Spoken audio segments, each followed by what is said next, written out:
चलिए सीधे आपको बिरला ऑडिटोरियम लिए चलते हैं जहां पर सीएम भजनलाल मौजूद हैं। इसी के समय पर हुई थी, कह सकते हैं कि उस तानाशाही सरकार ने जिस तरह का काम किया, दमनकारी आपातकाल में मीसा तथा डीआरए में जैसे कठोर कानूनों को राजनेता और समाज सेवियों को लगाकर उनको प्रताड़ित किया गया था। मैं इतना ही विश्वास दिला सकता कि आपका यह योगदान इतिहास में लिखा जाएगा, क्योंकि प्रजातंत्र को मजबूत करने के लिए यह दुनिया का सबसे बड़ा प्रजातंत्र भारत प्रजातंत्र है। और मैं कहना चाहता हूं, ये आपकी मजबूती से ही ये भारत आगे बढ़ रहा है। और ये आपकी विकसित भारत, माननीय हमारे यशस्वी प्रधानमंत्री नरेंद्र मोदी जी कहते हैं, उनके मन में विकसित भारत की जो कल्पना है 2047 तक हम हमारे राष्ट्र को विकसित राष्ट्र बनाना चाहते हैं, यह आपसे ही निकला हुआ है। आपके उस परिश्रम से, आपकी उस परिश्रम की पराकाष्ठा से जो हमारे लोकतंत्र सेनानियों ने की है, उसी का आधार यह बनता जा रहा है। मैं कहता हूं, हमारी पूर्व सरकार ने लोकतंत्र सेनानियों को कुछ सुविधाएं देने का काम किया, उसकी पूर्ति नहीं कर सकते। हम भी आज उनकी पूर्ति नहीं कर सकते, क्योंकि भटकते हुए उस समय के परिवार की कोई भी पूर्ति नहीं कर सकता। आपके उस समय के योगदान की कोई भी सरकार पूर्ति नहीं कर सकती, हम भी पूर्ति नहीं कर सकते।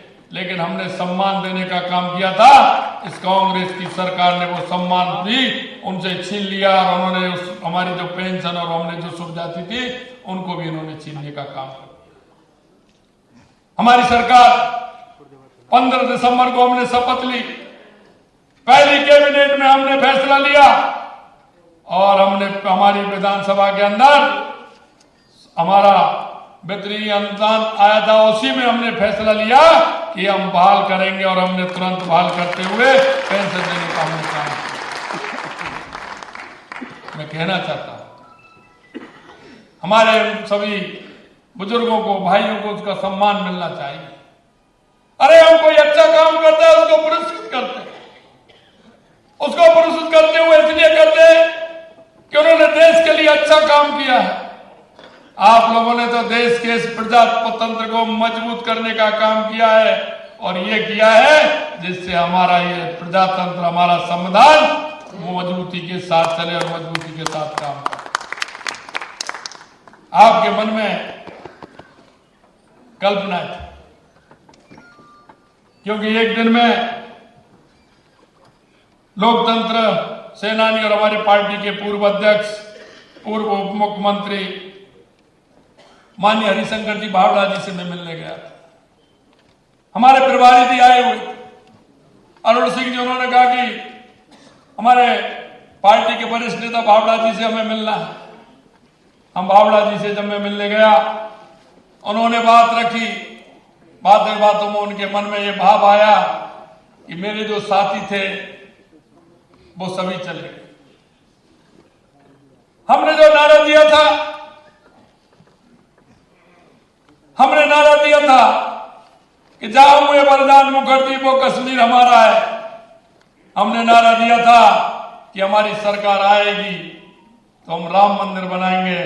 उन्होंने कहा कि मेरे साथी चले गए, लेकिन मैं इस बात के लिए जिंदा हूं और मुझे खुशी है कि मेरे सामने धारा 370 भी हट गई और राम मंदिर भी बन रहा है। ये कहते कहते उनकी आंखों में आंसू आ गए और वो भावुक हो गए। अरे लोकतंत्र सेनानियों के मन की बात देश के यशस्वी प्रधानमंत्री नरेंद्र मोदी जी ने पूरी की है, यह मैं आपसे कह रहा हूं। मैं आपसे इतना भी निवेदन करना चाहता हूं कि हमारी सरकार ने भी 22 जनवरी को अयोध्या के अंदर रामलला के उस दिव्य भव्य मंदिर में प्राण प्रतिष्ठा हो रही थी। हमारी सरकार ने भी वादा किया कि हम 3000 तीर्थ यात्रियों को अयोध्या की राम मंदिर की यात्रा भी कराएंगे। हम यहाँ से बसें भी चलवाएंगे। हमने 7 संभागों से बसें चलाने का काम किया और हमने वरिष्ठ नागरिकों को भी ये तीर्थ यात्रा कराने का हमने फैसला किया और हमने 1 जनवरी से यहाँ से हवाई सेवाएं भी शुरू प्रारंभ की हैं। मैं आपको कहना चाहता हूं, हमने हमारे जो काम वायदे किए थे, हमने वो सभी के सभी वायदे हमने पूरे करने का काम किया है। मैं आपसे इतना ही निवेदन करना चाहता हूं, क्योंकि मैं संगठन का आदमी, आपके बीच में भी अगर मौका मिलता है, मैं आप जैसे वरिष्ठ और श्रेष्ठ कार्यकर्ताओं के बीच में बैठने का मौका मिलता है, आपसे सुनने का मौका मिलता है।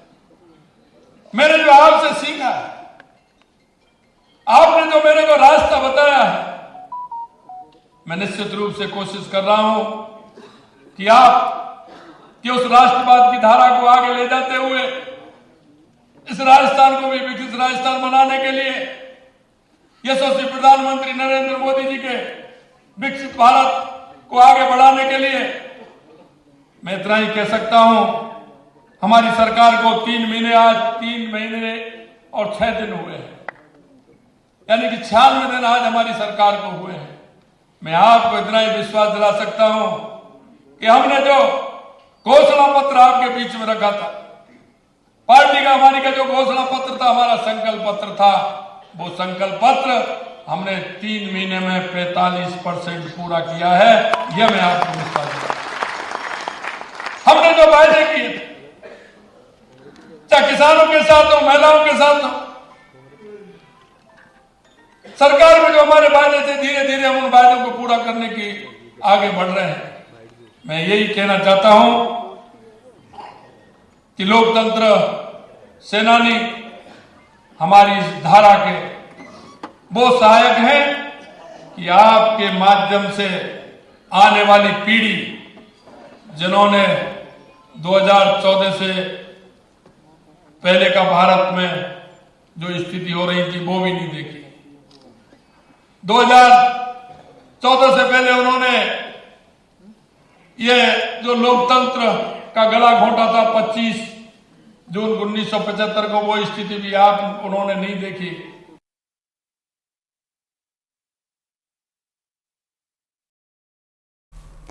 तो लोकतंत्र सेनानी संघ का राष्ट्रीय अधिवेशन, जहां पर सीएम भजनलाल शर्मा बिरला ऑडिटोरियम में लोगों को संबोधित करते हुए नजर आए और विजय दिवस के मौके पर इस कार्यक्रम का आयोजन किया गया। और फिलहाल यूपी के बदायूं से बड़ी खबर निकलकर सामने आ रही है।